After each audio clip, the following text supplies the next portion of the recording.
My name is Robert Franklin. I'm conducting an oral history interview with Robert Heineman on July 6, 2017. The interview is being conducted on the campus of Washington State University, Tri-Cities. I will be talking with Robert about his experiences working at the Hanford site. And for the record, can you state and spell your full name for us? My name is Robert Heineman, Heineman.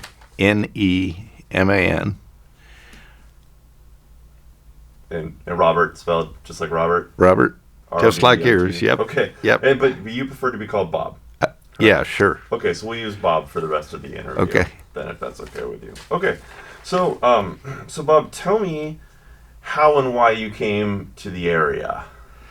Well, I went to school at Washington State University and majored in police science because I took one of those classes as a general university requirement, and I was fascinated that policemen would actually go to school. So I went through and I got done. I was married very early and had a baby, and so I had nothing else to do but schoolwork and take care of the baby while my wife worked. So I graduated when I was 20, and I really wanted to be a police officer or a sheriff's deputy, but graduating at 20, I was too young to go to work.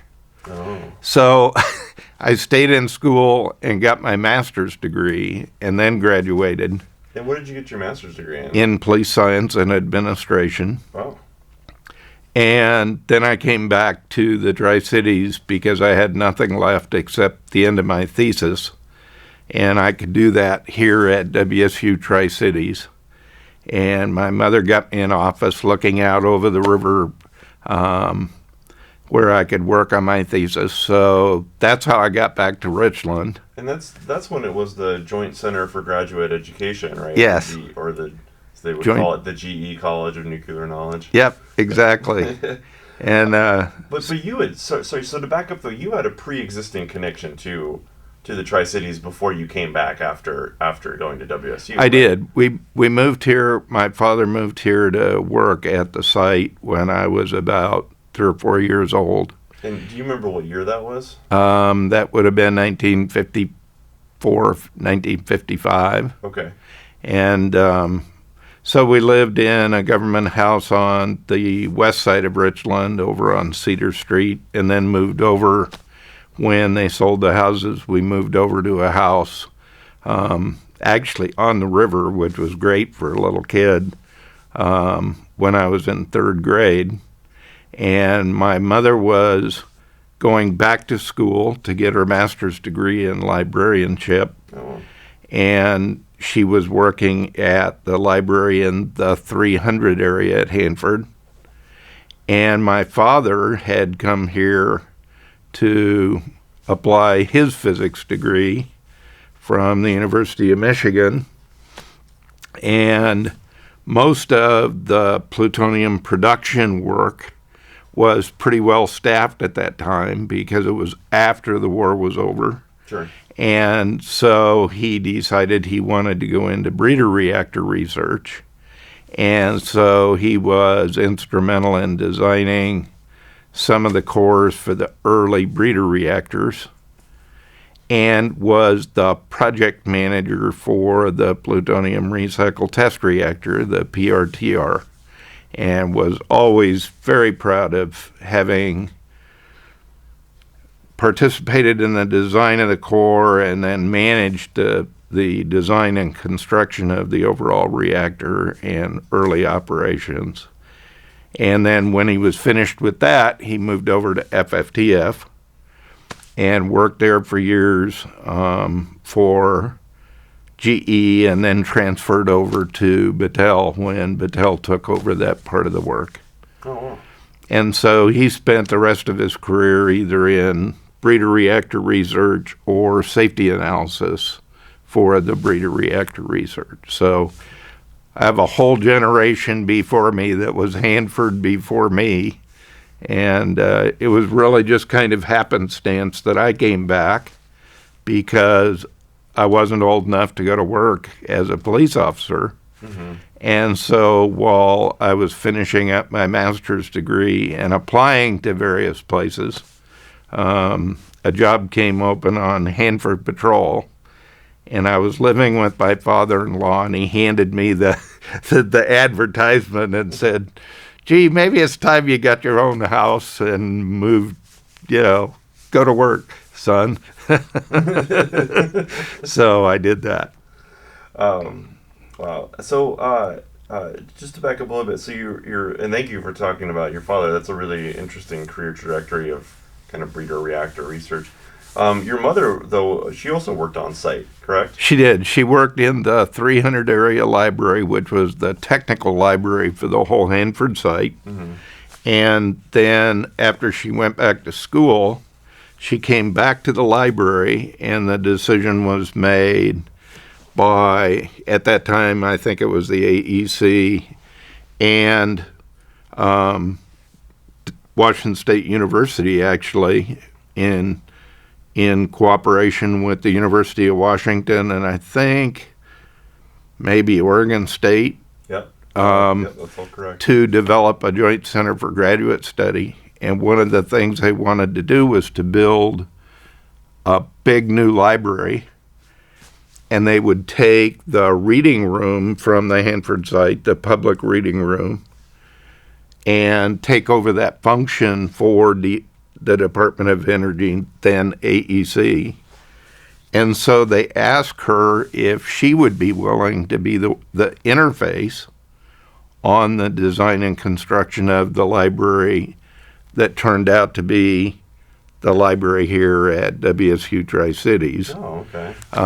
And so she said, sure, I'd be happy to do that. And so she was the primary contact. And then when they got ready to open the library, they asked her if she would run the library. And so she did that until she retired. Oh, wow. And got to help with the design of the new WSU Tri-Cities library. And was really proud of that.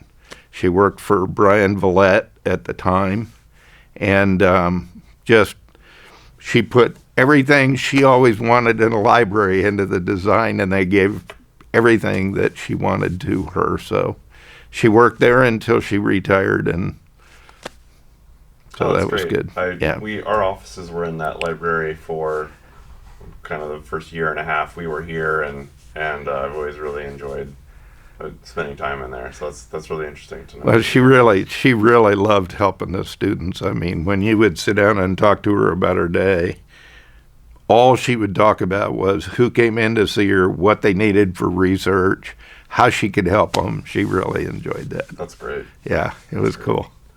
We need more library. Well, we have lots of great librarians, but that's a great quality in a librarian. Okay, so to come forward again, so you heard about this job as a Hanford patrolman. I did. Okay, and so you applied. I did, and I got the job. And when they took me around to interview with people, they didn't have anybody actually on Hanford Patrol that had a degree at all, much less a master's degree. And so they were all very excited that they had somebody that was the new model for what they could do for security in Hanford.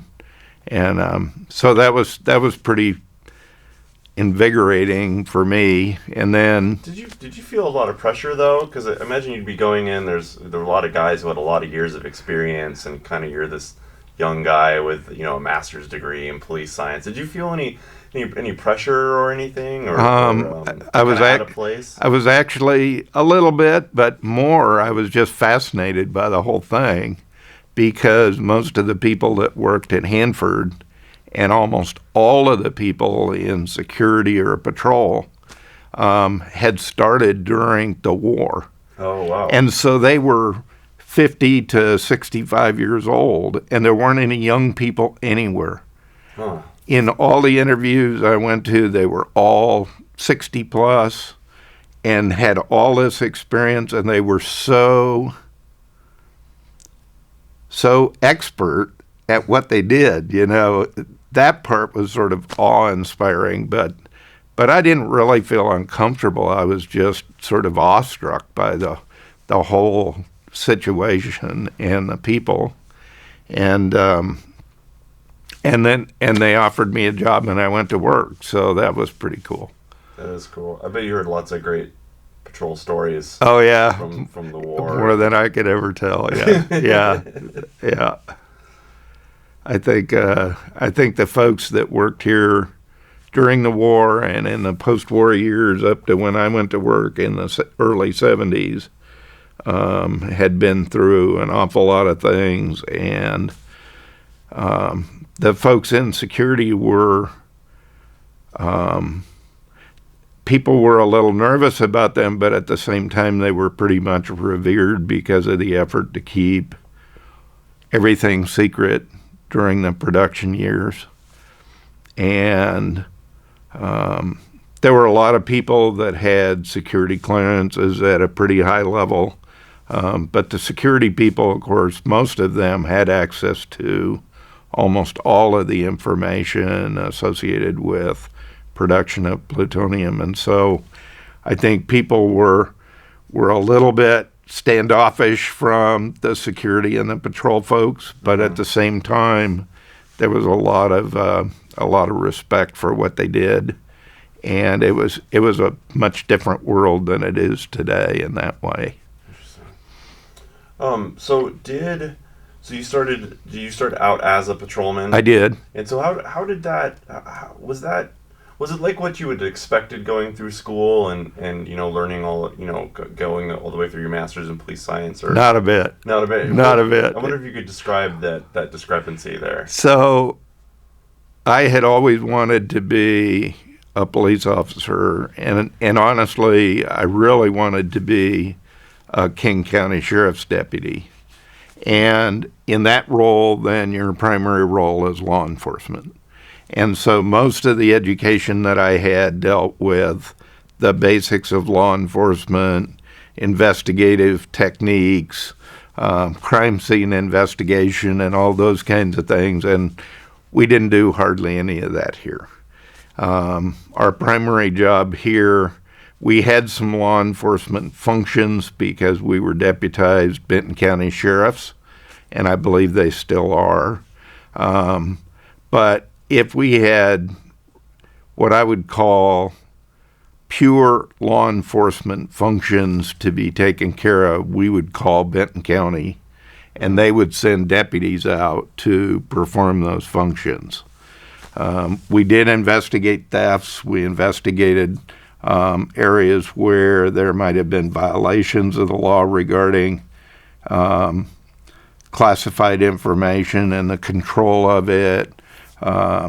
We did basic traffic enforcement and those kinds of things, but anything beyond that we would call Benton County to take care of. And our function was to keep the site safe and secure. And in that sense, it was completely different than anything I had ever expected to do.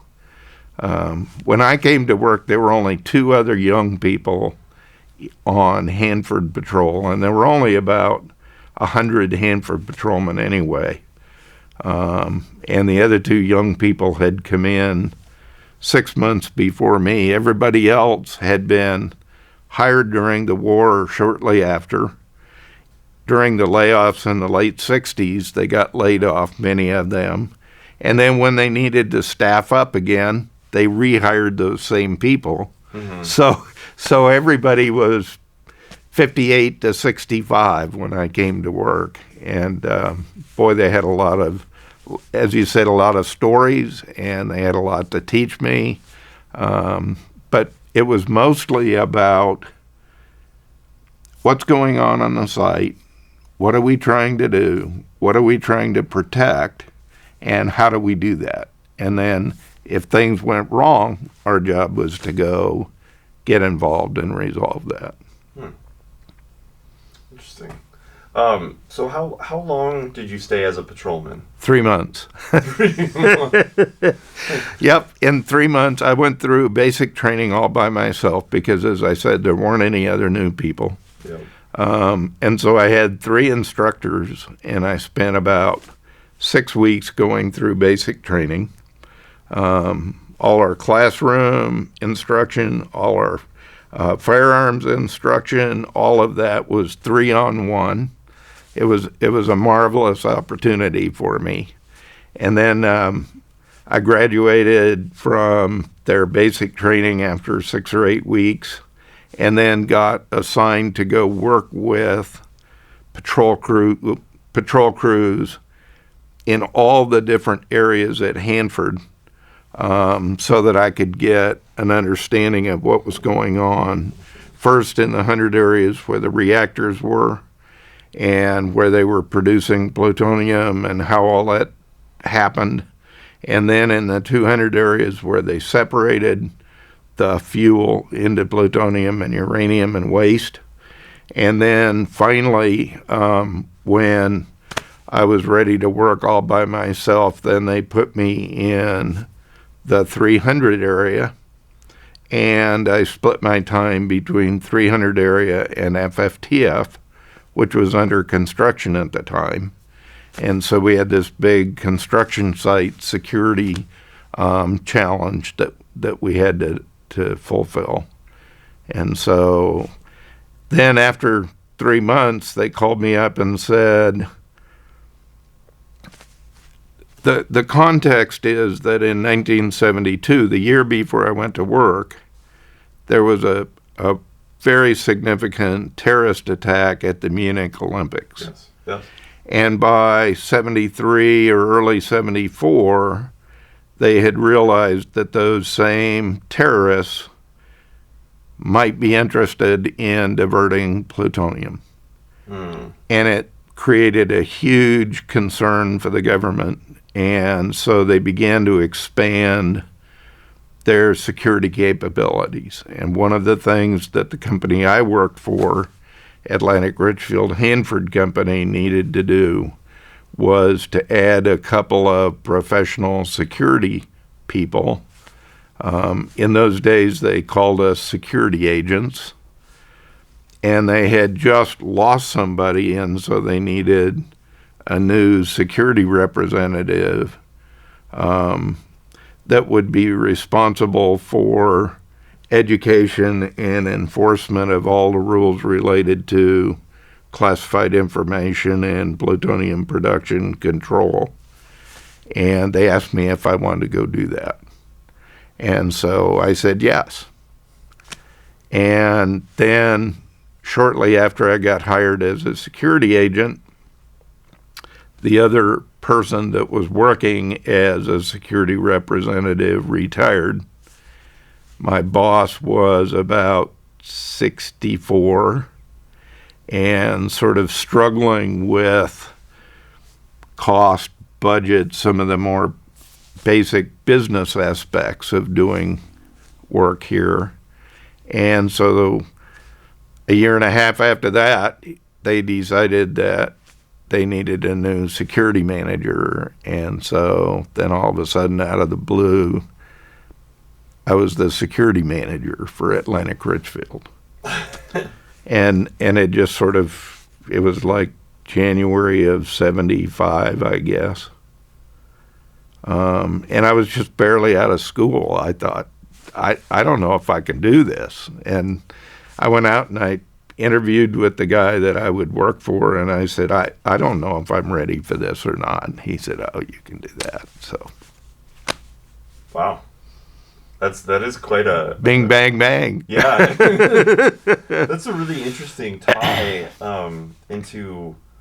I never would have put the 72 Munich Olympic terrorist, that PLO offshoot into increased security at Hanford. Or, I mean, I can understand their desire to want to probably obtain plutonium for either probably a dirty bomb, right? Because they probably wouldn't have the capability to make their own weapon. But that's really fascinating tie-in to the Cold War. The kind of this world event. Well, the Munich Olympics event had an effect worldwide on people's view of what the bad guys were willing to do. With their automatic weapons and their willingness to kill people. And, those folks, those terrorists were willing to die.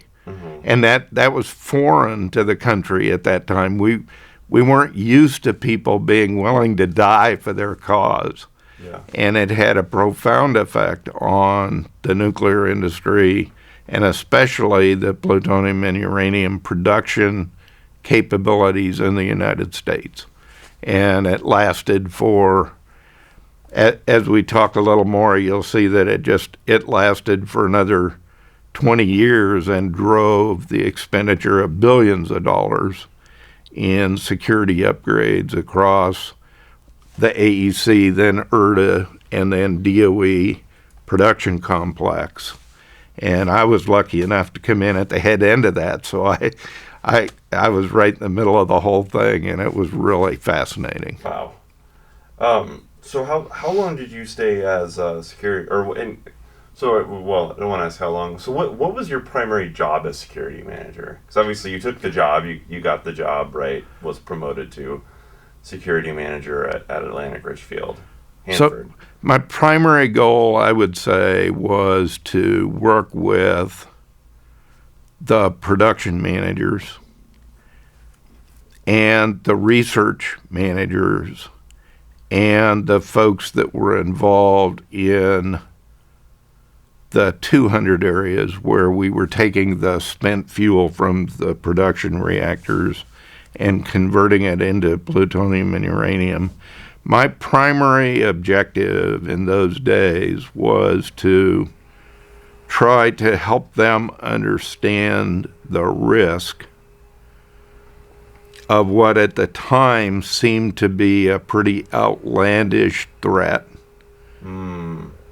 and convince them that there were controls that needed to be put into place on the people, the production processes, and the information in order to assure that Hanford was the last place that those terrorists would want to go at the United States production complex. If they wanted to go attack the production complex and divert plutonium or uranium or obtain classified information, my job was to work with all these production and information control managers and convince them that we wanted to look like the very last place those terrorists would go if they decided to try and get some information or material. And it was not an easy task. They didn't understand. They didn't really believe that it was real. They didn't fight me, but I spent the bulk of my time in their offices with their staff talking about the history, talking about the risks, showing them how easy diversion might have been in the old days, before we put in all of the security upgrades that we did, and then trying to convince them that it was appropriate to take a big chunk of the money they had to produce plutonium and spend it on security. It's interesting. So the interesting for several reasons. So you basically kind of had to bring this threat home to them, or to make it real for them, whereas they might have thought you were maybe making a mountain out of a molehill. Oh, this happened so far away, and that's exactly what it felt like. And kind of blinders on, and but the money to increase these security upgrades and security systems came out of their they had to spend the money out of their budgets. Is that where some of the resistance came from? Hanford would get a set amount of money every year, and the whole funding situation, even in those days, was very complex. But the bottom line is Hanford was only going to get so much money. Sure. And their primary job was to produce plutonium. Sure. I mean, that was the goal. It was like General Motors. The goal is how many cars can you put off the other end of the line?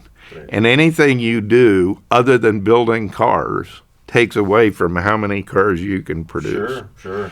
And since Hanford, its primary mission was to produce plutonium, it produced 80% plus or minus, of the nation's plutonium stockpile.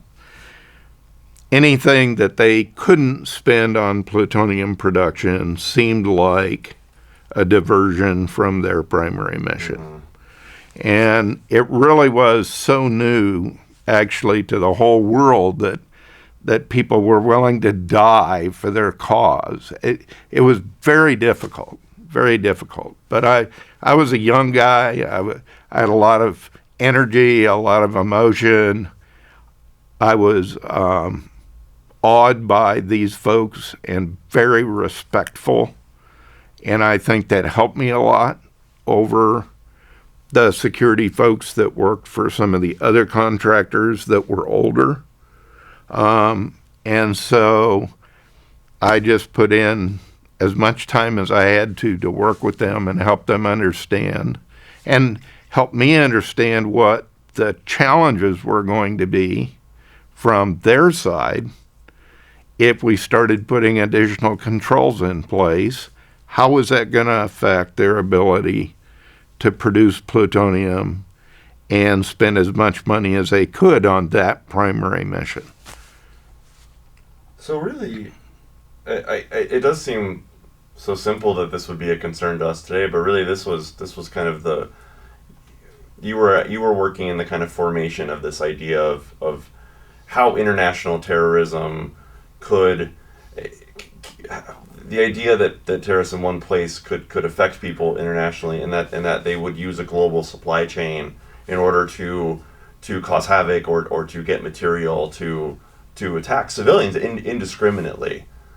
That's really, I mean, it sounds so, I guess maybe 40 years later, we're much more, inured to that kind of thinking, or we see that so much on the Sure, the news. if you remember, and maybe you can't, but in those days when you went to get on an airplane, you showed them your ticket. That's all there was, remember. right? It's been a while, but it's fading further and further. And there was just none of today's mentality that there need to be some basic controls in place to protect everybody. I'm wondering if you could give me an example of a control that was instituted that affected the way in which people produce plutonium, or one of the controls that you instituted in the process to keep this material safer. Sure, there's lots of examples. I mean, we could, in later years, I had the opportunity to manage projects that put an awful lot of hardware in place to do that. In the days when I went to work, between the city of Richland and the plutonium storage vault, there was the barricade, the wire Yakima barricade, which was no fences on either side. Mm-hmm. It was only controlling cars. There was a hog wire fence around each area with a gate and a badge house. Mm-hmm. But it doesn't take very much to go through a hog wire fence. Right. There was another hog wire fence around the separations plants or the plutonium finishing plant. And inside that, nothing. The doors weren't even locked. In the summer, at the plutonium finishing plant, which had 47 exterior doors, 2/3 of those doors on both levels were wide open at night because it was so hot and they couldn't air condition it. And so that's all there was in security. Wow. And so over the next 15 years, we put an awful lot of hardware in place. Okay. We spent, honestly, billions of dollars to design and procure and construct barriers and detection technology, to hire additional guards, to set up special tactical weapons teams. We procured boats and canines and helicopters. We bought some of the best weaponry available anywhere in the country. We put controls over the production statistics so that if there was any indication that we didn't have the amount of material at the end, the amount of plutonium at the end of the process that we predicted at the beginning, that we could stop and go figure out why. Did that also extend to the publication of the amount produced? Yes. Okay. That has always been classified. Oh, okay. And was classified all the way up to the end of production. Okay.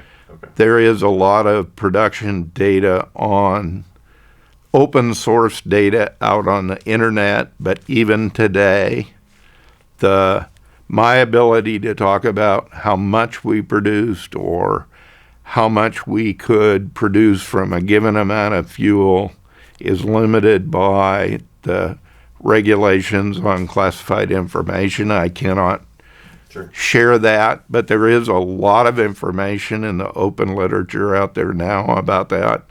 But in those days, that information didn't exist, right, and it wasn't tolerated. And if we saw little bits of data beginning to appear somewhere, our job was to go figure out, where did it come from? Was it accidental, or was somebody actually sharing that data? And what did we need to do about that? So we had a lot of control over production data, over production processes, classified information, the hardware side of security.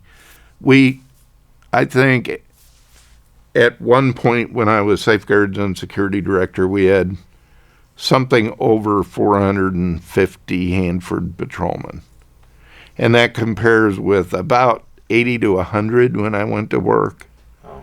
So we really went through a huge hiring spree. Yeah. And our physical standards for those folks and the training that we provided for those folks, the equipment we supplied to them was by 1980 or 85 was just orders of magnitude improved over when I went to work. Wow. Hanford was also a pretty early adopter of CCTV and computer alarms, yes. Correct? And was that part of were you responsible for those upgrades as well? Yeah, after about a year and a half as security manager, the contract changed for the production areas on the site. Mm-hmm. Atlantic Richfield decided they didn't want to be in the war business anymore. They didn't want to be associated with plutonium. They wanted to focus on oil and chemical. And the contract was secured by Rockwell, which had operated the Rocky Flats site for a number of years in Colorado. When Rockwell came in, they asked me if we were right in the middle of the recognition that we needed to do big things and we were going to have to go spend a lot of money on upgrades. And they asked me if I would be what, in their terms, was the Safeguards project manager. And so I worked for two different people. I worked for the Safeguards and Security Director, and I worked for the Chemical Processing Director that had all of the reprocessing plants and the plutonium finishing plant. And he was the one that truly controlled the resources. So on one side, I worked for the guy that was responsible for the technical aspects of security. And on the other side, I worked for the guy that had the resources and the plants that we were trying to protect. And it worked very well. It was a marvelous experience to work for both of them, and gave me quite an opportunity to interface with the plant managers in a very different way than I ever had when I was purely security. Did you find it was easier to rationalize the upgrades and the expenditures at that point to security? I think so, maybe partly because of the organizational setup, but partly too because a couple of years had gone by and there were other things happening in the world. And the plant managers and their staff were reading about that in the paper. They were beginning to understand. And so the job got a lot easier then. I think the other thing that really helped was that the field office manager for the Richland operations office had this philosophy that he wanted Hanford viewed as the hardest place to go to if anybody wanted to steal plutonium or classified information. And he worked very hard with headquarters. And I think we just transitioned from the AEC to the Energy Research and Development Administration, ERDA. And he worked very hard with the folks back at headquarters to convince them to go talk to Congress and set up a discrete funding process for the security upgrades that was outside the production budget. And so all of a sudden, I had access to tons of money that I didn't have to take from the plant managers' budgets. Oh, okay.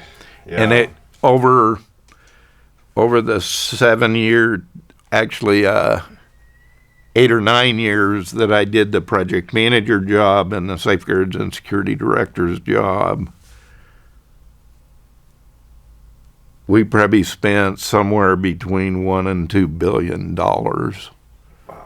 independent of the production budget, to go design and construct and operate all those physical systems. Such as? Well, the standard protection for a vital area in the Department of Energy today would be several layers of security outside that vital area, but then a double perimeter fence with a goodly distance in between, with barriers on top of the fences to slow people down, alarm systems between those fences, closed-circuit television cameras observing the whole area and activating immediately if you had an alarm so you could see instantaneously what was there, with a central alarm facility that was watching all of that, a space between the inner fence and the facility itself that was protected, this superior patrol force with the best of the best assigned to the plutonium facilities, alarms around the entire exterior of the production plant, alarms throughout the inside of the production plant that detect motion or heat or vibration or a variety of other things, patrolmen on the inside of the plant looking out to keep people away if there is an attack, not respond too late to get them.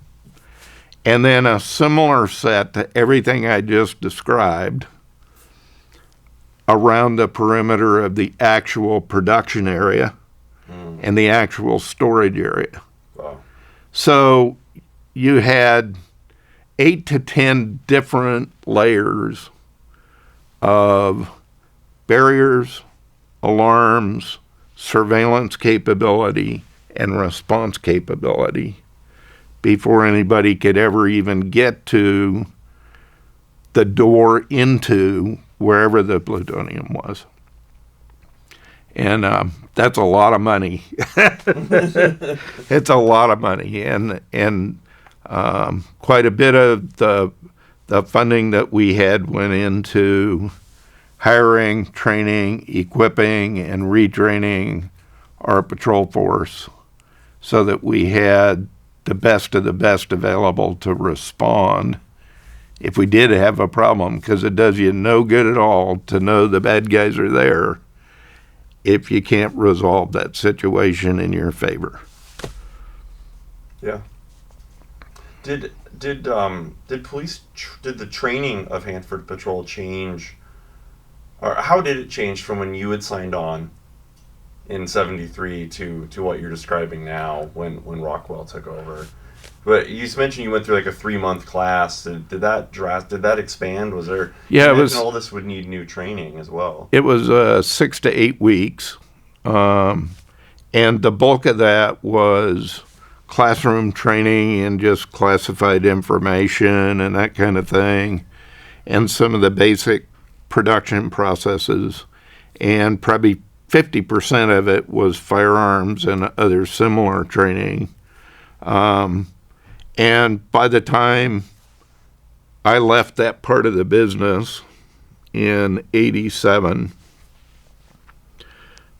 our basic training class, people had to have a background to begin with that was probably equivalent of what I had when I finished basic training. But we paid enough money and we were attractive enough to folks that we could hire them with that to begin with. Then we gave them anywhere from 3 to 4 months of dedicated training. Wow. And they had a minimum of 2 weeks and up to 8 weeks a year of retraining, depending on what job they were assigned to. So for our tactical response folks, they were in training 2 out of 12 months a year, being retrained and optimizing their abilities to respond both individually and as a group. And of course, with the advanced weaponry and equipment capabilities that we provided to them, that in itself required a fair amount of additional training and retraining every year so that they could stay proficient in the use of that weaponry. Yeah. Wow. So for example, in the 200 area where I imagine there was a lot of this new hardware and controls went in because of the storage and the separation, were the alarms and CCTVs, were those managed centrally, or were they monitored in each facility, or was there a central facility, or was it broken down by areas? How did that work? Yes, yes, and yes. Yes, and yes. So each of the production facilities had its own control center. Okay. So the plutonium finishing plant had one. Sure. The plutonium uranium facility, Purex, had its okay. own facility. FFTF had its own facility. Okay. And then we had a central alarm facility between the 200 areas that both received duplicate signals independently of the local ones and monitored how things were going on at each of the production facilities. Okay. And in the early days, we even had a third level, which eventually we decided was superfluous, which was down in the basement of the federal building. That sort of monitored all of that. That just, I could see how that would seem that how would that third level respond to an emergency being all the way out there? That how would they have detected something that those first 2 levels wouldn't have detected? Yeah, interesting. It was mostly information control down there. Oh, okay. And it gave them direct access to, back in the early days, senior site management, both for the government and for its contractors, were all downtown. none of them lived way out here in the site. Yeah. And so it gave them information and the ability to monitor stuff from down in the city of Richland that they otherwise would have relied on people to tell them instead of see directly. But it was about that same time that we shut that center down that by then I think it was the Department of Energy said, you contractor management teams, you really need to be out there where the action is and close to your folks and in control. And so everybody began to move from the city of Richland out onto the site, which actually as a support service employee was very helpful to me because they were now closer to the reality of the day-to-day, and it was a lot easier for me to deal with them. So. Oh yeah, I imagine.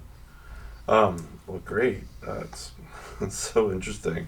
So I see in 1980 you became Safeguards and Security Director. Yes, 1980. And so describe that. It seems like you got more responsibility then, right, with Hanford. Not only Hanford Patrol, but also fire and emergency preparedness and nuclear safeguards. Yes. And so is that kind of a similar work, just kind of monitoring all of the different emergency and security possibilities on site? My job really changed a lot between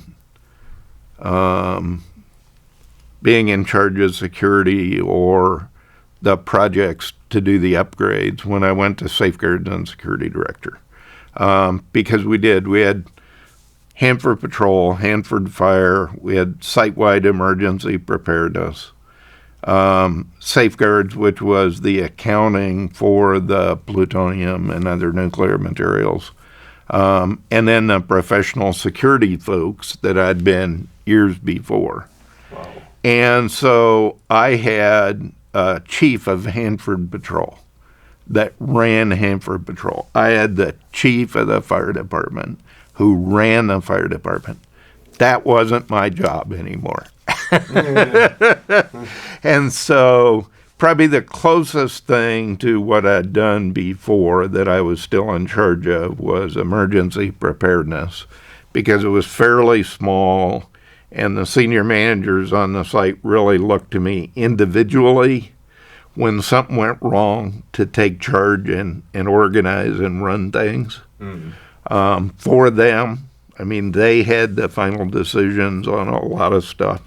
But the rest of it, I was managing professional managers that were in charge of patrol and security and fire. And I didn't do that anymore. And so I could give them advice. I could help them decide how to respond to different kinds of both management and technical challenges in a consultation kind of environment. But my primary job was securing funding for the additional upgrades we wanted to do,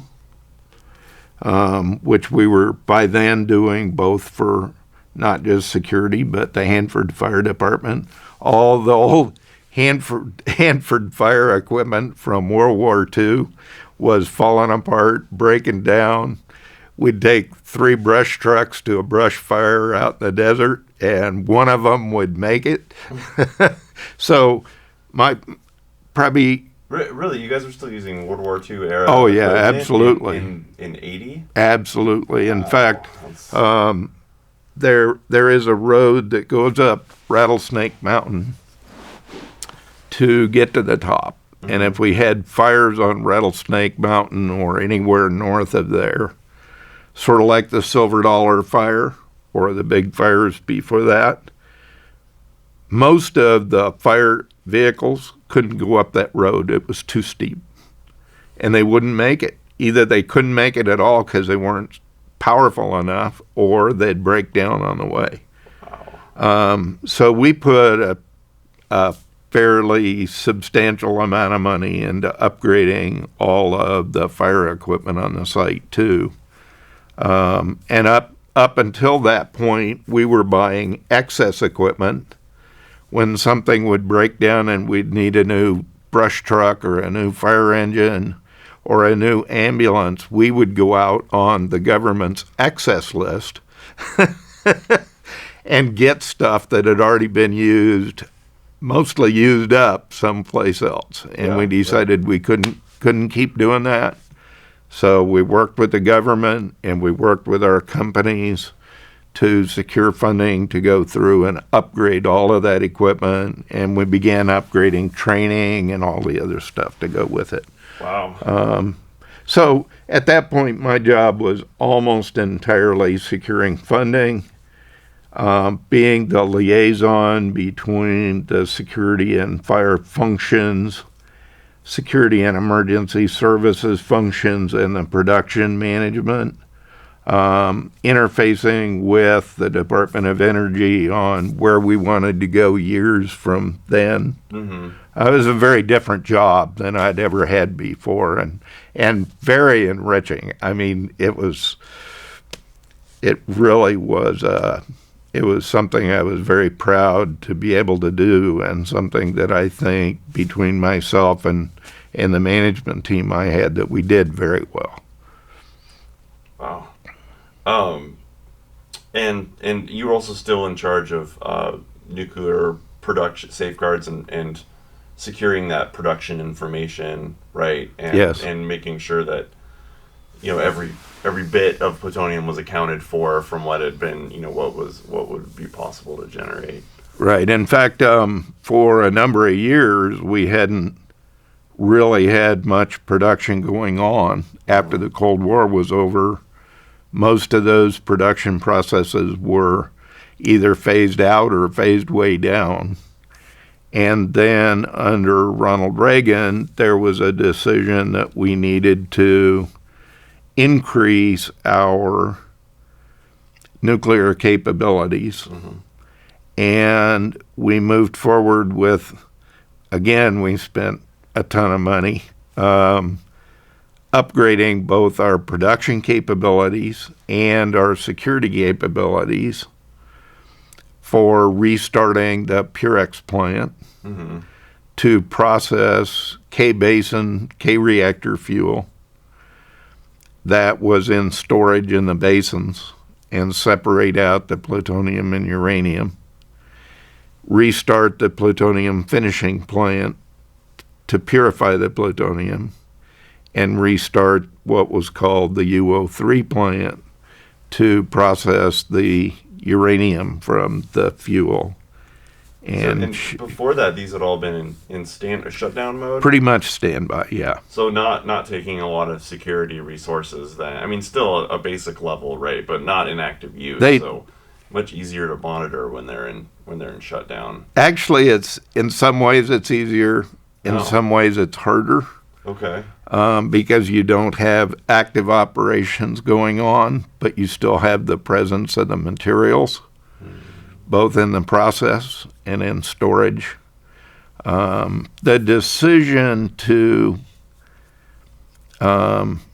deactivate plutonium production was always a political decision, both when they slowed it down at the end of the Cold War, and then, I'm not sure I remember which president, Jimmy Carter maybe, decided that we weren't going to produce nuclear material anymore.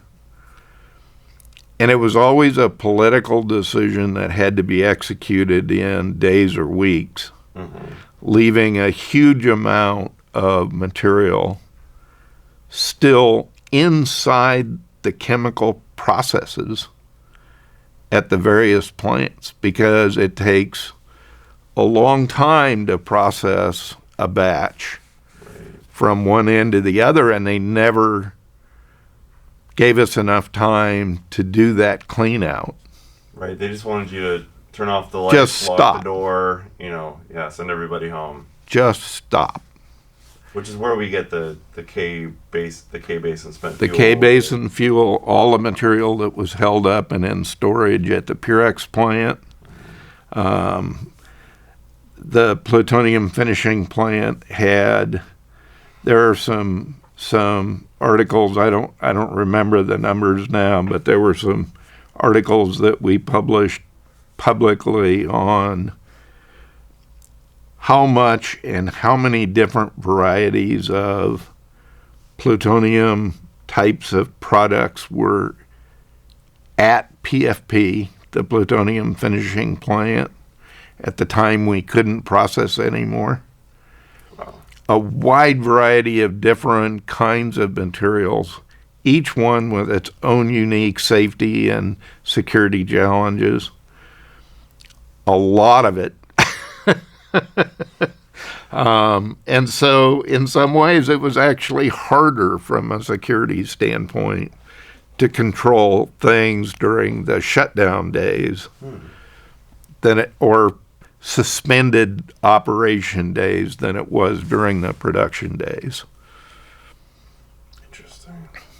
Yeah, I mean, I guess that makes sense. There's less eyes on it. It's got lots of safety issues of just sitting there. Yeah. Okay. The whole McCluskey room event was purely a function of being directed to shut down a process without having the time and the resources to come back and clean that system out.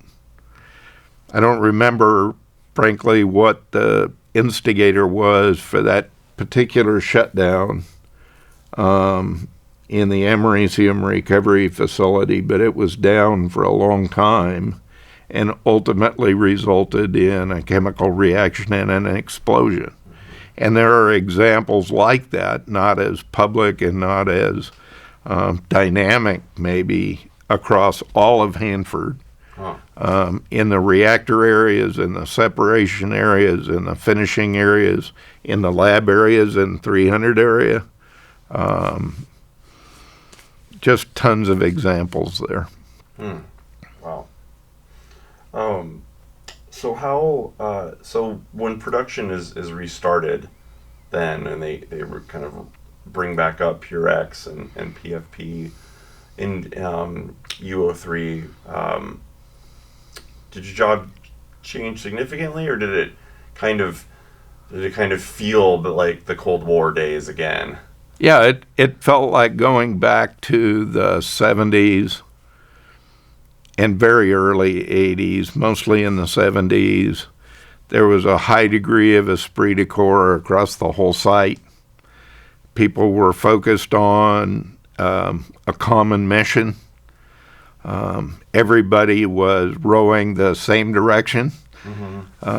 We were excited that the government had provided enough money to hire the people and to get the processes upgraded to restart. There was a real energy and enthusiasm again that had been missing for a number of years. That was really fun. And your job still stayed mostly the same throughout those years in the 80s then, just safeguard security director. Right. I left that job in 1987. Westinghouse, again, DOE had rebid the contracts, and they went to a single site contract. So what had been run by 8 different contractors became the responsibility of Westinghouse Hanford Corporation. Westinghouse had their own safeguards and security director at the time they won the contract. I told them I still wanted to work for them, even though they already had somebody to do the job that I had. And they had me consolidate the emergency preparedness programs from the 8 different contractors into one. Wow. And so I spent about a year doing that job. And then my world changed yet again, and I started doing something completely different. So Which was? They called me and said they thought I'd gotten that done to their satisfaction, and they were having difficulty because they were now in charge of radiological control, health physics, radiation protection technicians, all those functions. Sure. They were now in charge of radiological protection for the whole site, which was bringing together a whole bunch of people that had never worked together, that had different systems, different processes, different procedures, different regulations. And the poor manager that was trying to manage all that was really struggling. And they had decided that they needed somebody to come in fresh. And so they asked me if I would go do that. And I tried to explain to them I didn't know anything about radiological protection. I wasn't a health physicist. I'd never been an HPT or an RPT. I really didn't know much about it. And they said, that's not what we need you for. We need you to go create a well-functioning organization. And they asked me to go do that. And I did that for the next 7 years. Wow. That was a very rewarding job. Well, how so? In two different ways. First, again, I was responsible for supplying support and services to all the individual plant managers. So it gave me a chance to reacquaint myself with all of them and some of the newer ones, and to be talking on a different plane than security about what we could do different, what we could do better.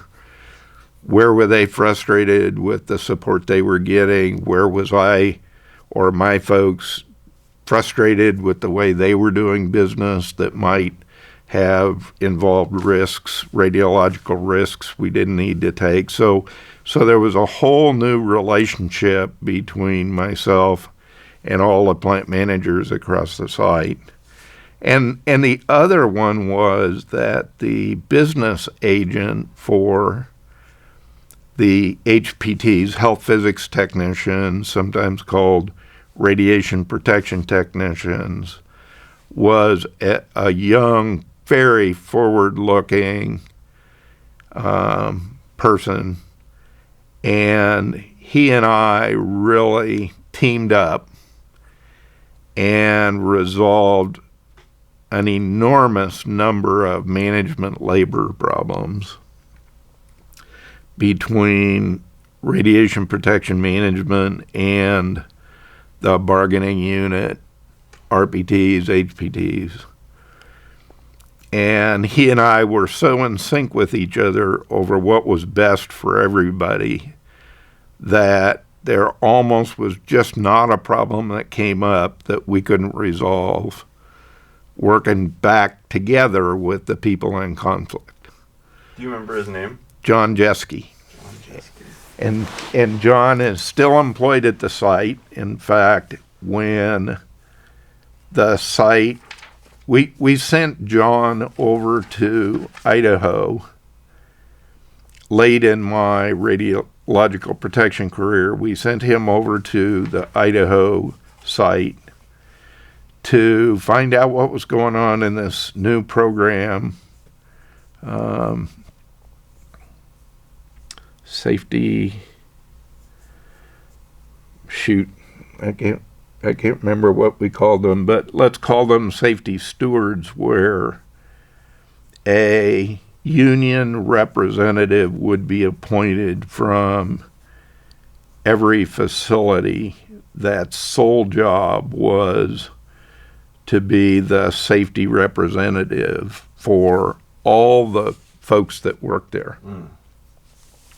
Something that prior to that time had always been the job of the safety manager or the safety professionals. And we gave a job just like that to a union person. That's what they were doing in Idaho. And he came back and was able to sell that concept across Hanford. And when he was approaching the time where it was time for somebody else to become the business agent for the RPTs, he decided to start up and run that kind of a program across Hanford, and has been doing that until just this last year when a new person took over that job. So John he's always been 10 years ahead of his time. Mm-hmm. He's just an amazing person. So that's great. That's quite a two questions, or I guess a comment and a question. I'll start with the question. Did radiological control management, did that include environmental control as well, or was No. it just health physics, just human? Okay, so Yeah. worker oriented. Environmental was a completely separate discipline with a different set of skills and capabilities, and obviously radiological protection is out there to protect the environment as well as the people.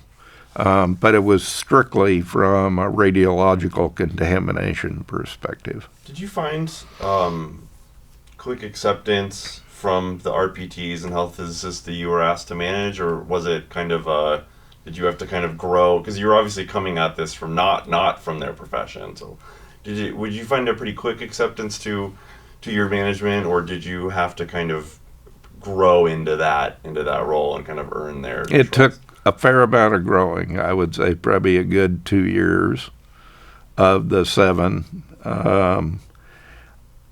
I was accepted much more quickly by the bargaining unit representatives than I was by the professional staff.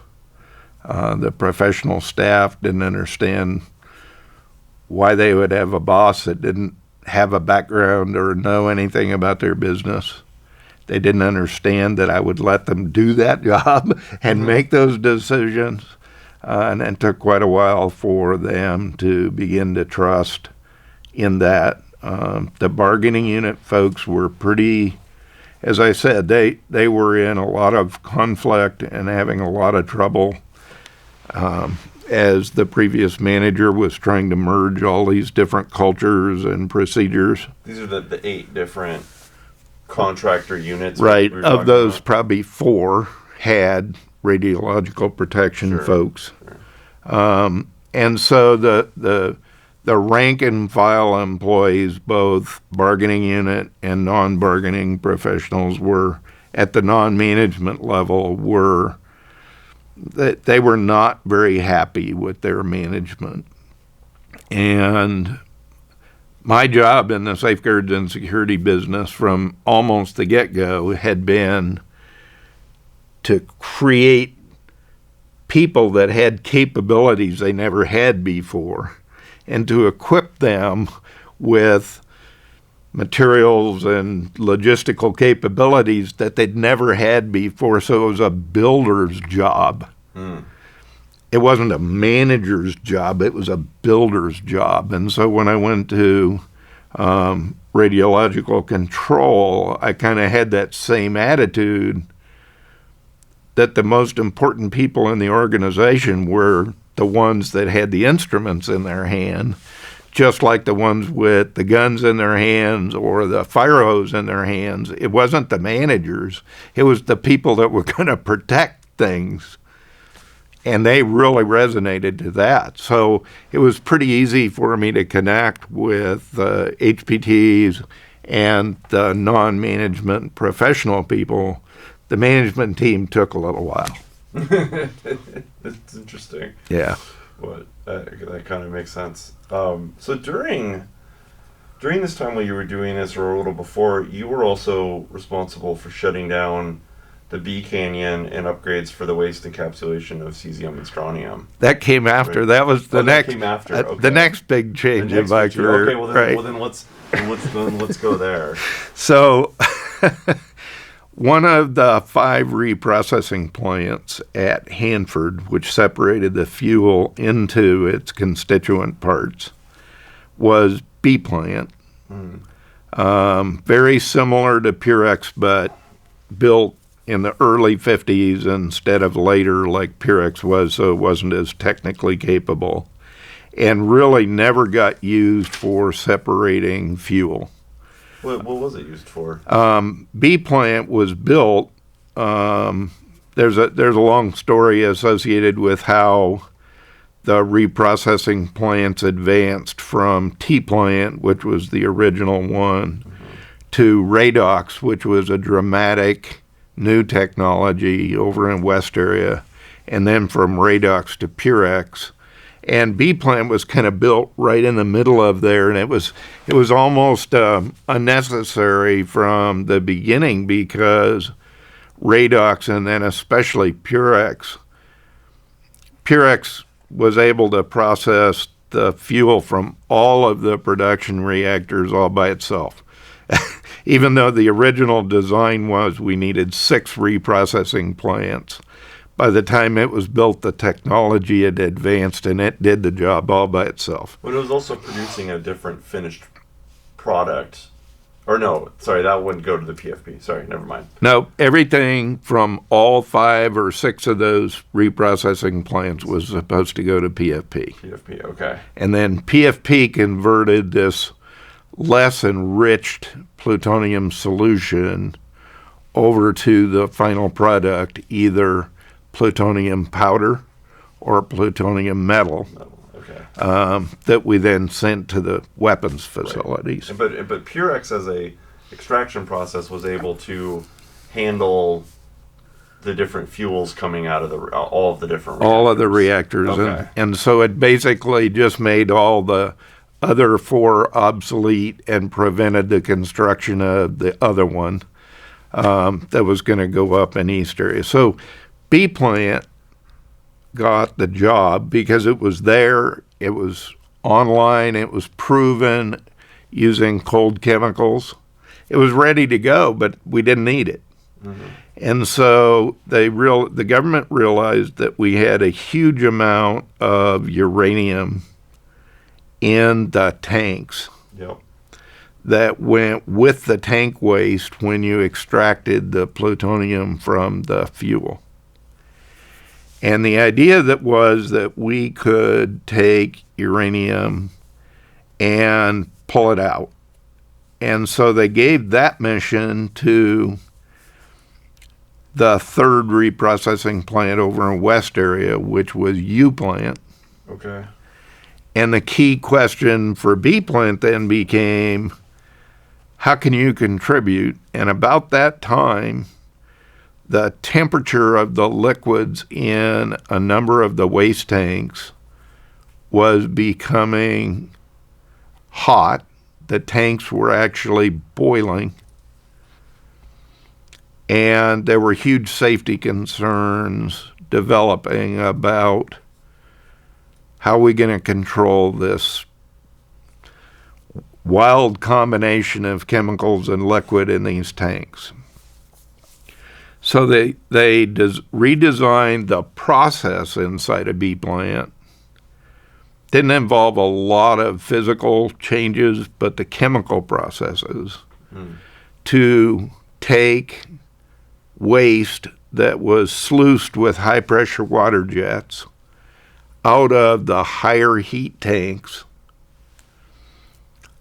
and through the chemical process separate out the cesium and the strontium, which are the 2 radionuclides that contribute the most heat. So they would remove the cesium and the strontium and then put the waste back in the tanks, subsequently much reducing the heat load in those tanks. Right, making the tank safer. And so they began to do that, and they realized that they needed a way to store the cesium and the strontium. Right, because these are very dangerous radionuclides yeah, for human health. They're high radiation radionuclides. That is, they have a very short half-life, so they're giving off tons of radiation. Yeah. And that's what generates the heat. Right. And the radiation is pretty dangerous all by itself. So they built the Waste Encapsulation and Storage Facility, WESF, on the end of B plant. And its job was to take the cesium and convert it to cesium chloride, a powder, and the strontium and convert it to strontium fluoride, a powder.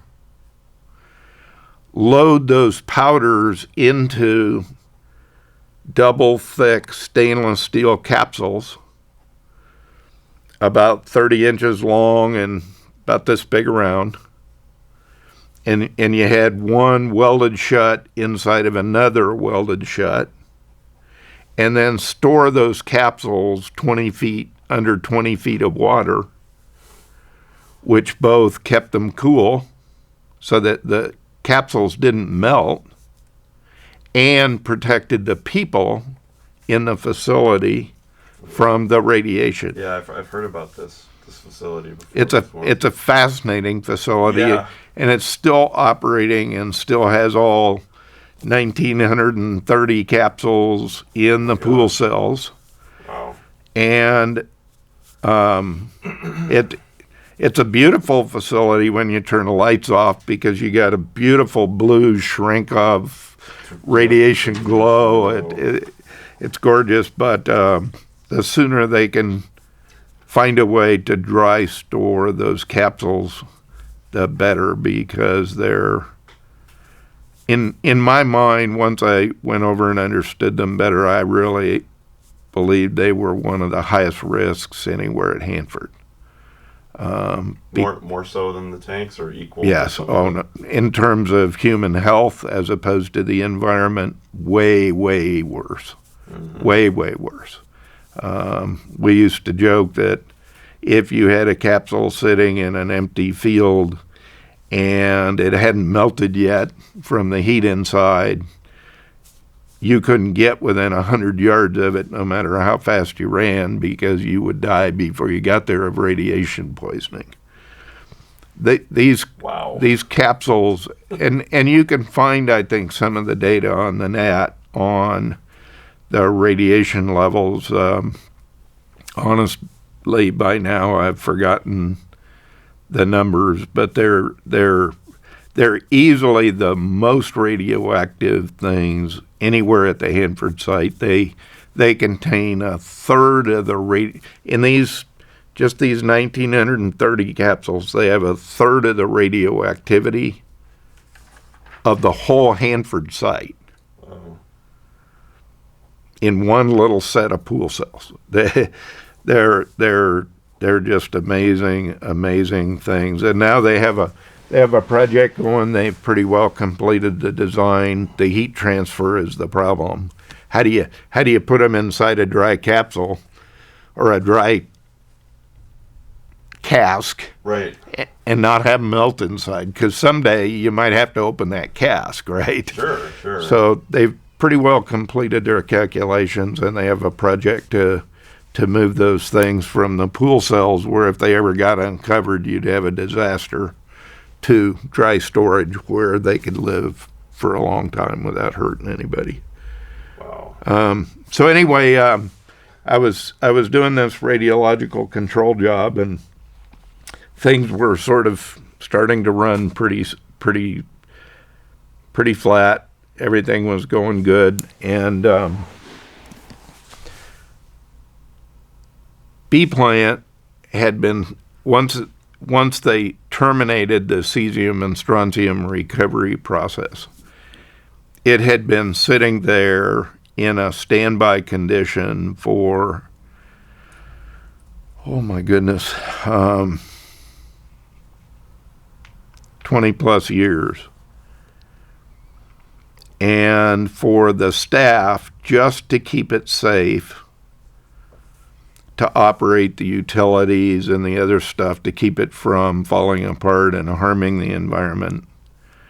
My recollection is it was about $35 million a year. Wow. For a stay safe condition. And another $10 million on top of that to operate WESIF and keep the capsules safe. Well, I imagine B plant would be processing all that cesium and strontium. It would be pretty hot itself. Yeah, it needed to be controlled.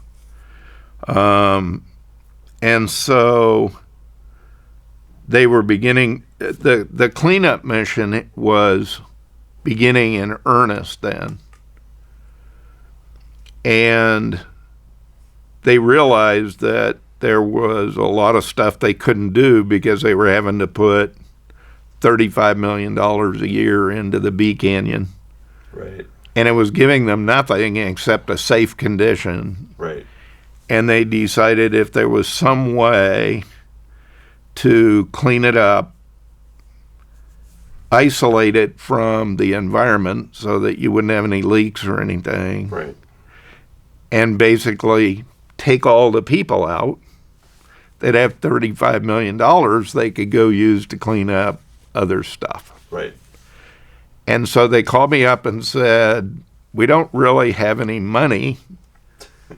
That's a great way to start a Yeah, it was a great conversation. The vice president that called me, his name was Ron Bliss, and he was another one of those guys that was always 10 years ahead. But he called me up and he said, there's kind of a no-lose thing here. We've got this facility that's costing us $35 million. We don't have a lot of money to put into cleaning it up. But would you be willing to go over there, kind of investigate what the money's being spent on, how it's being spent, see if you can't find a way to convert the workforce from babysitters to cleaner-uppers, and see if you can get us out of this $35 million. Yeah. So I said, I don't know anything about that either, but sure, I'll go over there. So I went over and fairly quickly realized that there was quite a bit of money going in there for the effort that was truly required for safety. A lot of it was just carryover from the production days, and nobody had ever really looked at, does all this stuff still need to be done? Mm-hmm. And so I began putting some information together and some different approaches, and the deputy manager for DOE's Richland office came out to our facility one day, and I think he and my boss, the vice president, had talked a little about how he could help. And so he came out, his name was Lloyd Piper, and he had a bunch of get-out-of-jail-free cards in his wallet. You mean from Monopoly? Yeah, yeah. Except he'd had them made for him with his name on it. Oh, okay. And it said get out of jail free card on one side from Lloyd Piper, and on the back it said something like, if you don't strive, you never achieve, or something like that. So he came out and met with me and my team, and he said, I'll tell you what. He said, I'm going to challenge you to try to get this done in 3 years. And I'll give you access to X amount of additional money on top of the $35 million a year. Because I know you're going to have to go separate WESF, which used all the bee plant utilities, power, water, all so that you have stuff. To get separate utilities. Right, because WESF still needed to be functional. He said, Yeah. so I'll give you this amount of money or access to that much money if you need it to do that separation. But I'd like you to try and get done in 3 years. In 3 years, let's see if we can't have WESF separated and nobody working at bee plant at all. And we said, and he handed out these cards. So we said, well, hell, sure. It's free, right? Get out of jail free. Right. So we took that challenge on, and over the next, it took us about 6 months to do the detailed planning. And we put together various task teams, and at the end of the 6 months, we had a plan. We had to hire a few more people that we didn't have at Bee Plant that we needed. We had a lot of piping work to do because we had to flush the entire system. As you said, the residual cesium and strontium was pretty high radiation levels, and we needed to clean the inside of the canyon out. So we had to hire a few additional staff, and mostly craftsmen. And we, over the next 3 years, the original challenge was out the gate in 98. And we did that. We did that. We got it done, and we put a padlock on the front door. And we found jobs for all but 2 of the 150 people that worked there. Wow. So we didn't have a big layoff. Wow. And the $35 million went to like 500,000. And the cleanup was completed for about $100 million less than the long-range plan for environmental cleanup of B plant. So we saved that $100 million, in addition to making that $35 million a year go away. Marvelous opportunity. It was really terrific. Wow. Had a great relationship with the DOE folks here and with the DOE folks at headquarters. So we did that, and B plant has a padlock on it today, and WESF keeps operating and doing its thing, and everything's cool. Oh, that's great. I should be really proud. Yeah, we were. It was a great team. We had people that did some stellar things, that came up with some incredible solutions to what seemed to be intractable problems. We had, the team got along so well. We were just we really had a good time. Wow. So after B Canyon shut down, you switched to your last job on site, right? Right. Which was wasn't supposed to be my last job, but it was. Okay. The beginning of decommissioning of PFP, right? I wonder if you could talk about why did you come over to PFP? Well, we were about 3 months from putting the padlock on B plant, and the rest of it was just sort of kind of the last few things, and we'd found jobs for almost everybody, and so I felt like I was pretty well done. PFP had been shut down by the government. It was in its cleanup mission, which was really critical. As I said earlier, there were a lot of different kinds of materials, some of them not very stable, left at PFP when they said shut down because we didn't have time to do anything. We just had to stop. So it was a fairly fluid situation in terms of trying to keep everything safe. But they had made some errors and had 3 what are called criticality violations over about a 2-week period, where employees had done things that were prohibited by criticality prevention standards. And the government stepped in and said, stop. You can't do anything. You can't move anything.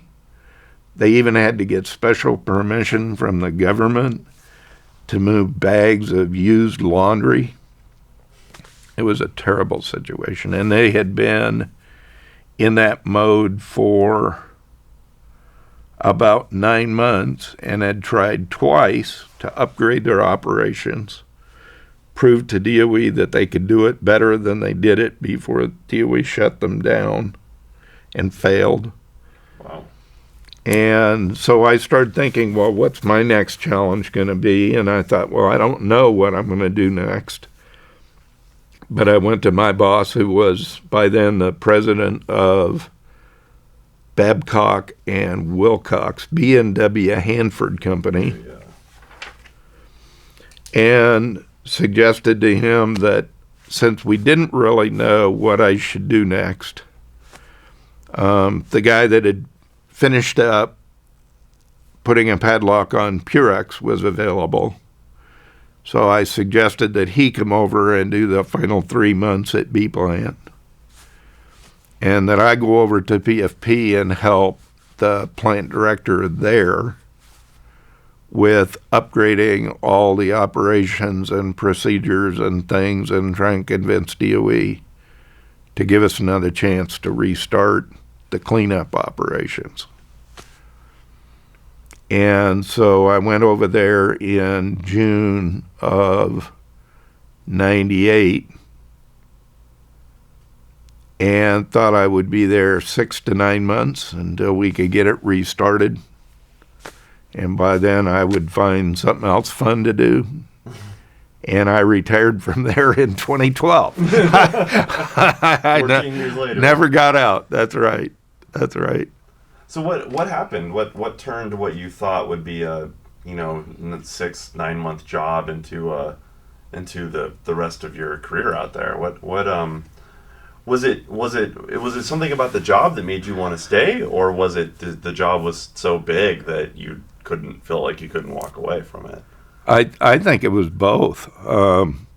The plutonium finishing plant is easily the most interesting place that I've ever worked at Hanford. Why is that? The variety of processes, the degree of control that's needed over the process, the procedures, the people, to be able to do work safely and avoid a really serious problem. The history of the facility, the nature of the commitment of the people who worked there. There was nobody that worked at the plutonium finishing plant that couldn't, based on seniority, have transferred out and gone to work someplace else. And there were a lot of people that transferred over to the PFP, didn't like it because of all those controls, and turned around and left. But the people who stayed were people who were really committed and really good at what they did, and very willing to accept controls because they understood the safety implications and why it was necessary. The whole place is just the most fascinating production plant I could ever imagine. And so that was certainly part of it. The people, the quality of the people and their commitment was part of it. Part of it was, frankly, the personal challenge, because there was not one day that things ran steady in trying to clean up that plutonium finishing plant. Not one single day. Wow.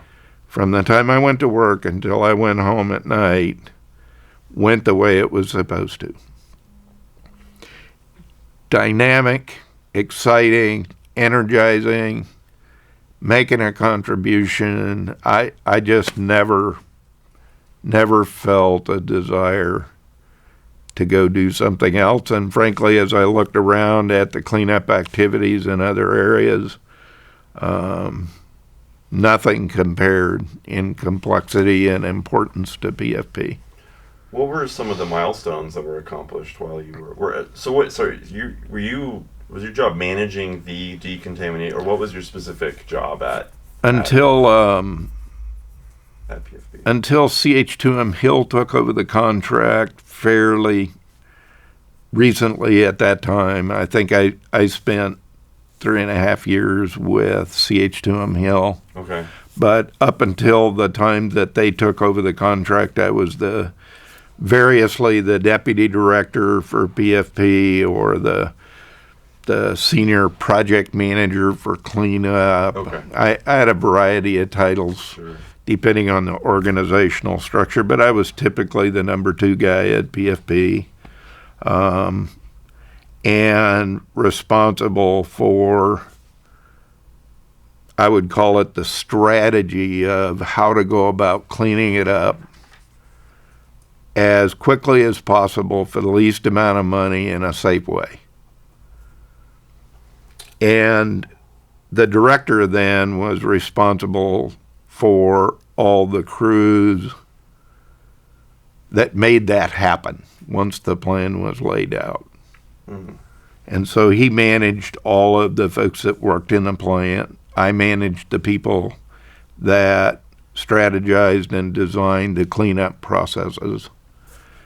And as far as major milestones, I think those are, as I look back now, they seem fairly obvious. They weren't obvious at all at the time, but there were, let me just say, 15 completely unique kinds of plutonium compounds Wow. left in the plant. Some of them liquid, some of them powder, some of them metal, all different kinds with different qualities and characteristics. And one by one, we took each of those types of plutonium from whatever condition they were in at the time we shut it down to the point that they were a stable material that could be containerized and stored without risk of a chemical reaction or causing other kinds of problems like fires, etc. And so there were like 15 mini milestones as we completed, because every one of those 15 needed a different process. Wow. To convert it from this unstable form it was in into something that we could put it in a can, and be confident that it was safe for the long term. And we could talk about some of those kinds of processes, but each one of those processes had to be designed, had to be proven in a laboratory with small quantities, had to be constructed, operated, and then we'd claim victory on that particular product. So there were 15 little mini milestones, but the completion of the plutonium stabilization mission, to me, was huge, because it gave us material that we could store safely, that we could ship across country. Because we couldn't, if we're going to clean up and shut down PFP, we couldn't have all this plutonium in there. Right. So we had to ship it someplace. It had to be safe to ship. Right. So getting all of that stabilized and put into the vaults, waiting to be shipped across the country, either to Rocky Flats in Colorado or mostly to the Savannah River site in South Carolina. Huge, huge from a safety standpoint, a money standpoint, manpower, the type of mission, because that was very technical, Yeah. very research intensive. Yeah. We needed plutonium chemists. We had all kinds of capabilities that we would never again need at PFP Interesting. once that was done. And so that was a really key point. The next key milestone was easily when the last of the plutonium was shipped off-site. When we shipped the last safe, secure transport vehicle, there are high security shipments to move plutonium. When we loaded and watched the last of these shipment vehicles leave PFP for Savannah River, knowing we now had no more discrete plutonium anywhere in the plant, we had residual contamination in the pipes, the ventilation ductwork and stuff that we were going to have to go clean up, but the product was now gone. Right. That was another major milestone. You kind of closed out the whole. That was the end of the last production shipment. mission. Yeah, that was Yep. that was the actual end of the production mission. Yeah. Wow, that's really something. With the 15 different processes, did it get easier as time went on? You know, I imagine the first couple would be, you know, there'd be a lot. You'd be doing something new here. Did it get easier? They were all completely unique. Really? Okay. I just gotta change the battery. Okay. Okay. All right. We'll take.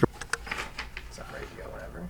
I think we were talking about those 15 types of plutonium, Yes. Yes, we were. and each one of those was so entirely different from another that I wouldn't say it got easier or harder. Each one started out as a material that we would need the scientists to characterize for us. What's the safety risk? What are the bad things that could happen? What causes that to happen? What do we need to do to it so that it's safe and stable and can go in a can? And every one of them was different. So, for example, one of the largest quantities we had to deal with was, I think we had 4,000 or 4,500 liters of relatively rich plutonium nitrate solution.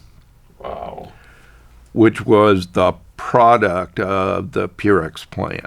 Yes. Late in the Purex process, we installed an oxide conversion line where we didn't want to ship that liquid by truck across the site anymore because of the safety dangers. And so we converted that liquid into powder before we took it over to the plutonium finishing plant. But prior to that being installed, there was all this plutonium nitrate liquid that had been sent over to PFP. And PFP actually generated a fair amount of plutonium nitrate liquid in the plutonium reclamation facility.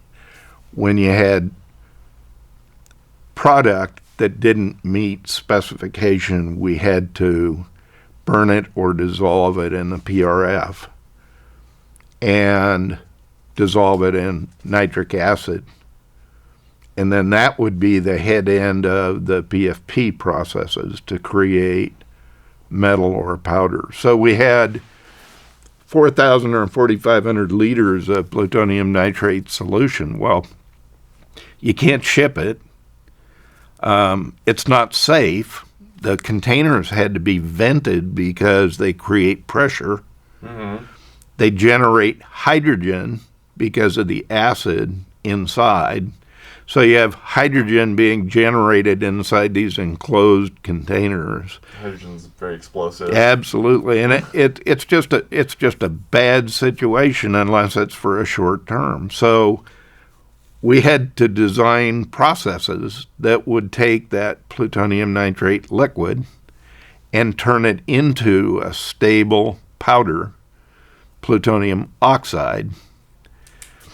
And we couldn't use the massive plutonium production processes that there wasn't near enough material to be able to do that. So we had to build a new process. Well, and the idea was also to clean those processes up in the first Yeah, place. So why would you want we to had run crews in there doing clean out of all the glove boxes and everything at the same time that we were trying to stabilize all these types of plutonium. So you basically had to scale down the refinement process and create a scaled down version for each type of plutonium. Yes. Wow. Yes. And do all this in the PFP. At the same time, crews were cleaning out the rest of it. Wow. And so it led to an amazing series of projected plans and milestones and then accomplishments when we got each one done, and we just started filling the vaults up with all this stabilized material, getting ready to ship it. And it's easier to see now why that cleanup mission took so long. Oh my goodness! I mean, I'd never known about that specific aspect of it, and that seems very important work, but also very time consuming too. And I neither remember nor do I know if I can actually talk about how much plutonium and in terms of stabilized kilogram product we produced. But we probably did get to talk about that in some of the interviews and articles that were generated during that process probably have some of that data in it. But let me just say it was an enormous amount of plutonium. I would guess that there wasn't that much plutonium in one place anywhere in the United States. Wow. And we had to get it all stabilized and packaged and shipped out of here if we were going to clean up the plant. Wow. That's really fascinating. I'm definitely making a note to look to see if I can find out that number. So after these 15 processes, after these 15 different types of plutonium were done, when did that finish, by the way? When did the last shipment go out? Do you remember? It's okay if you don't. I was just curious. I don't, actually. Okay, that's fine. You'd think that would be burned in my memory, but it was just another step in the process. As I say, it's easier looking back to pick out what some of those key milestones were than to remember. I remember we had the public and politicians out. We did speeches. We did all kinds of things. So it's out there. Oh, sure. Yeah. And the folks in CH and MSA communications should be able to very simply, from their archive, should be able to very simply pull out some of the briefings and things we gave to the press on quantities and dates and all that kind of. I mean, it's all out there. I just don't. Oh, sure. No, I understand. My mind's too full. No, I understand. And we work for MSA, so it'd be easy to get a hold of that.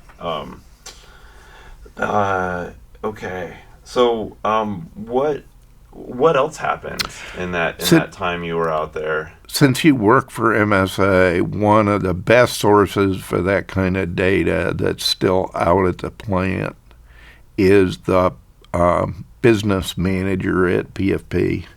Okay. Her name is Julie Whitney, and she and I managed the two groups that did all the planning, and we created almost all of the presentations and briefings and things. So she still has all that in her files. Oh, great. If you said, what were the major types, how much plutonium was in them, when did they get done, she'd just send you a little summary. Oh, that's great. Well, I actually made a new contact at CHPRC when we had our initial problems with the interview. I found Tanya Reyes did you? in Pop Phone, and we had a really interesting conversation about what they're doing because they're doing that mini documentary about. I have no idea what they were doing. I thought it was you guys. I know, but it was actually really great because it opened up a new source of information, and she's talked to people out at site, and so it was very interesting to hear what they were doing. Did you explain to her, by the way, what happened? Okay. She was confused because she thought she didn't know about us, and so she thought she was scheduling you for something, and then you didn't show up to that. You thought it was us, and so she was also very confused. But it made sense how the confusion happened. As soon as I got to talking to her, I was like, everything makes sense now, right? It was you got caught in the crossfire of. Well, I just didn't understand it was two different things. Yeah, it was just really fun. It was a very very good conversation, though. Good. Okay, so anyway, you do the 15 different types, and then what? Was there any other major milestones out at PFP besides those the last shipment and the cleanup of these 15 different types? Well, sort of like finishing the cleanup of all the material was a major milestone that was supported by a milestone for each of the 15. Right. So that the cleanup of the facility itself, which obviously was completed for the plutonium reclamation facility and for the americium facility, what they call the McCluskey room. The cleanup was completed for each of those, and there's a milestone associated with when they said this is now ready for demolition. But the main plant, the 234-5 building, has a whole series of sub-milestones associated with cleaning out various geographical portions of the plant. There were 3 different laboratories inside the main PFP facility. There were 3 different primary production process areas. There were a lot of storage and support areas that needed to be cleaned out. You had, I don't even remember the number anymore. I thought I would never forget, but glove boxes. Mm-hmm. There were X number of glove boxes, hundreds and hundreds of glove boxes. Well, it's stacked on top of each other, or not? Sometimes there were some 4 high, but mostly the production ones were long, and the material would move from liquid at one end and then go through a whole series of things all the way down the line until you had plutonium oxide powder or plutonium metal at the other end. So you had all those glove boxes that all had to be cleaned out inside through the gloves. Then they had to be isolated from the work area somehow and cut up and separated from ventilation and piping and everything and all the instrumentation, and then removed. So all of those things, different areas, like cleaning out the analytical laboratory was a milestone. And when it was done, there were no glove boxes. It was virtually clean. I just realized we were talking about cleanup so long. How does one? I understand removing these things and putting them in like ERDF, like a solid waste. But how does one clean up like contaminated ductwork? Is there a special chemical process that one uses to neutralize the radiation, or what exactly does cleanup mean? So let's talk about a piece of ventilation ducting. Okay. There were a few areas in the ventilation ducting, just like the drain lines and sewer lines in your house, that have a tendency to collect material as it goes through. Sure. And in the case of ventilation ductwork, it's going through as an airflow. Mm-hmm. And at certain points in the way the ductwork is designed, it would collect material. Sure. It's generally distributed in a fine layer on the inside of the entire duct. But there were some areas that had enough plutonium that it was of a criticality concern, which means you could have an uncontrolled reaction. Yeah. If you added water or you consolidated it into a particular form or configuration. And so we had to go into those, and you find that by using instrumentation that measures the radiation being emitted through the wall of the ductwork. Right. And we would have to go in and remove those concentrations of plutonium. And that was all almost by hand. You would penetrate the duct under tight radiological controls so that you didn't lose plutonium into the environment or your workspace. And you would go inside and with various tools and instruments, remove those deposits of plutonium, package them, and prepare them for disposal. Okay. The bulk of the ductwork simply had this fine deposit of plutonium, which might have a lot of plutonium, but it's over 250 feet of ductwork. And when you break it down into removable sections that will fit in the disposal boxes, it's a small enough amount of plutonium that you don't need to do anything except cut the pieces of pipe out so they'll fit in these boxes, and then ship those boxes when it was operating down to the waste isolation pilot plant out of Carlsbad, New Mexico, which is where the majority of the waste from PFP has to go, because the law says over a very small amount, transuranics, of which plutonium is one, transuranic material has to go to WIP.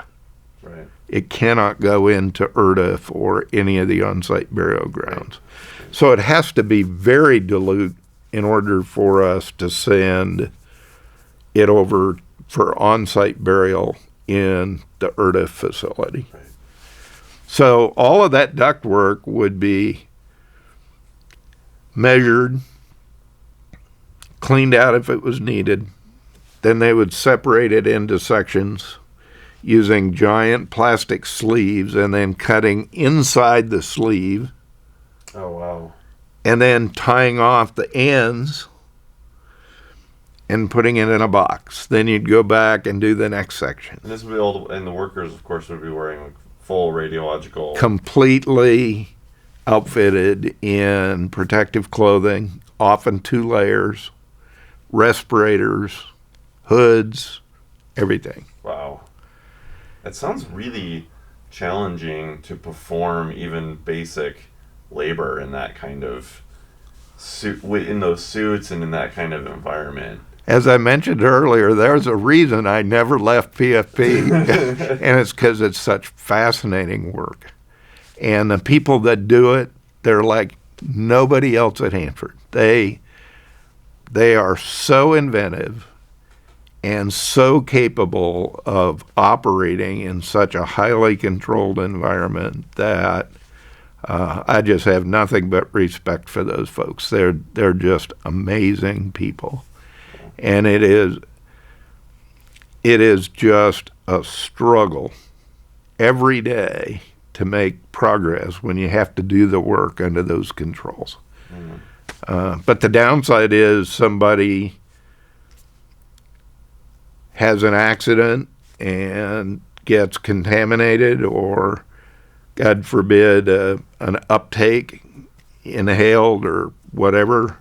You just can't afford that. Just can't afford it. So a simple thing like removing 50 feet of ductwork turns into 1 to 3 months worth of work. Sure. And a bunch of burial boxes.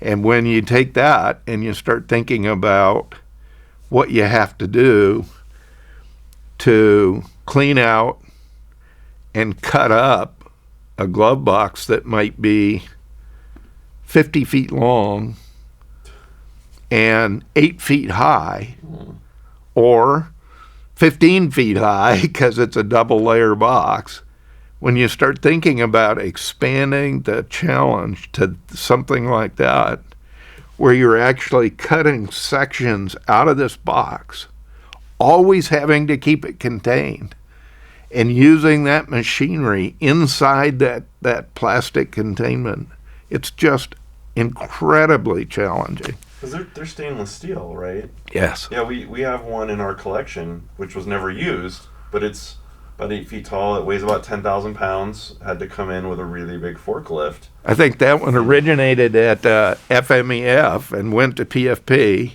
and we never ended up using it, and so we sent it down as a kind of a demonstrator. Yeah, and it's great. It's one of the best things in the collection. But now it's thinking, all right, how would you be inside a facility and cut that thing up when it's hot and that like radiologically hot, and then you need heavy equipment to move that thing. People can't. Oh yeah, absolutely. It's not like duct work. Oh no, which is very well. Low. Even the duct work is some kind of super thick stainless steel. Oh, okay. So even the ductwork needed machinery, hoists and lifts and all kinds of stuff just to handle a 5-foot piece that would fit. Actually, those boxes are only 4 feet long. So,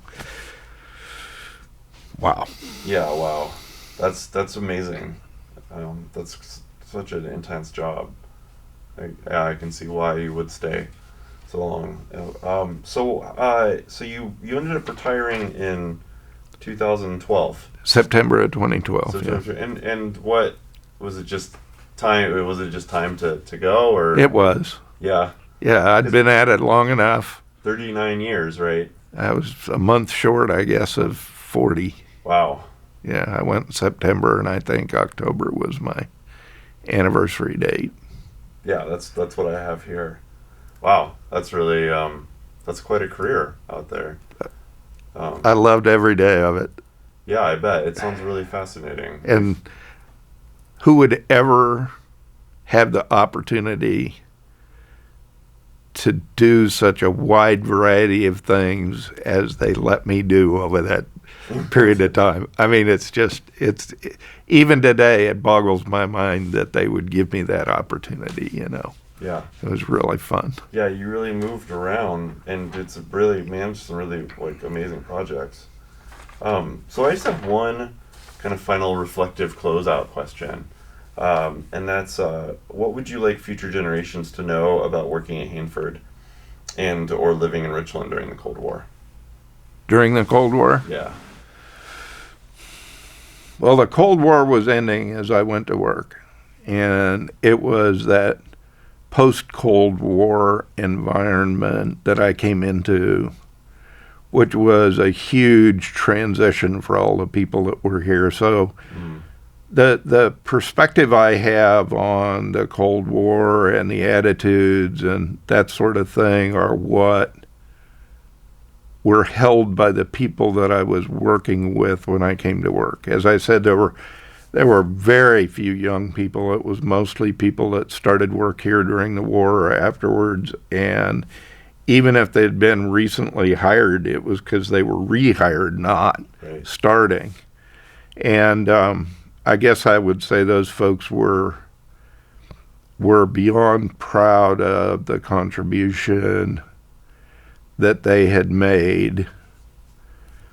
I think they were distressed that the government was beginning to make decisions not to utilize their talents in these amazing facilities to continue doing what they'd been built for. I think they were afraid of what was to come. Partly on a personal level, what's that going to mean to me as far as my job and my welfare and the welfare of my family, but partly it was just a complete unknown regarding this Hanford site and everything it had always stood for, and it was never going to be the same again. And what it was going to look like was never clear. What cleanup meant was never clear. It evolved over decades. The first 10 years after we shut everything down, I'm not sure we even understood the scope of everything we were going to have to do to clean up the site. But those folks were very proud and concerned, and I think a little fearful of what the future might bring. Sure. If that's what you were asking. Yeah, I mean that's a very understandable and very human reaction to these very large events, and the role that Hanford plays in them, and how Hanford's fortunes are tied to politics and to international events. I guess I want to ask you kind of a follow-up that's not on my sheet, but kind of directed towards your experience, and that's so you started kind of at the drawdown of the Cold War, although there's that Reagan kind of blip, but then you spent the majority of your, or at least half of your work in the cleanup area, and I wonder how you felt about, or what are your thoughts on cleaning up all of the waste generated because of this Cold War mission, and where, and just your thoughts about that. I don't want to put anything into your mouth. Well, it gave me a great career. So, from that perspective, I'll never think badly about the site and the opportunities that it provided to me. But in hindsight, using information that the government and the Army would never have had access to,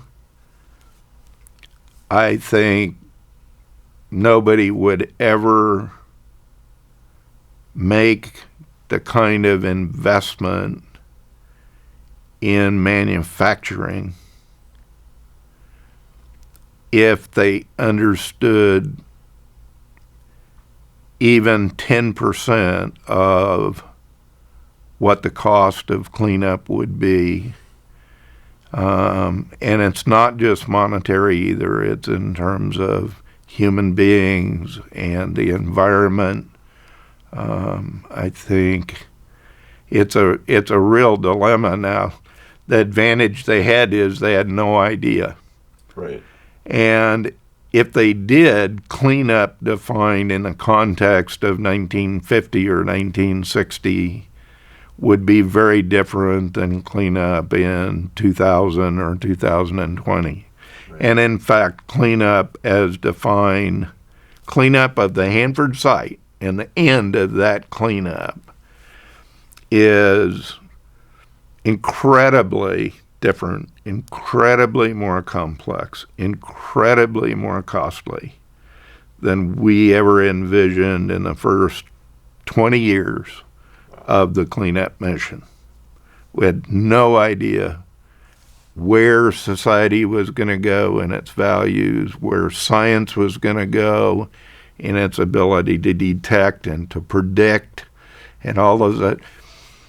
Just amazing. And I think it's pretty hard to judge people in 1940s or even late 30s by today's standards. So I'm hesitant to do that. But if we were facing an equivalent question today, we would never have built Hanford. Never. Interesting.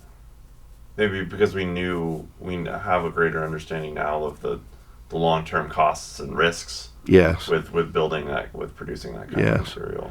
But we wouldn't have had to do it in a couple of years.